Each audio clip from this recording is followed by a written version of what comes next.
All right, so when it comes to due diligence on a property, auction is hands down the better path to go over the traditional way of selling a house. Why would I say that? Traditionally, you go under contract and then the buyer does all of their due diligence to then decide, do they want to keep that contract in play or not? So typically three things happen during that period of time. Either A, the buyer says, you know what, there's been some things that have come up on their inspection report. I want to renegotiate the contract, or I want to ask for repairs to be done.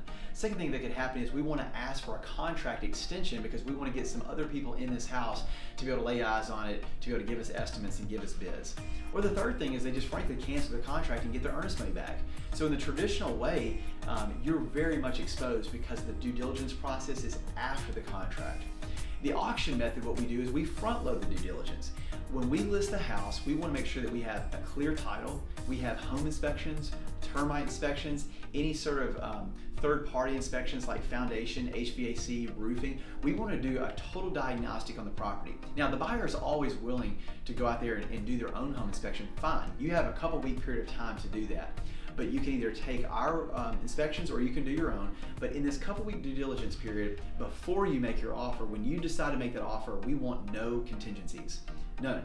We want there to be a non-refundable deposit of anywhere between 3 to 5%.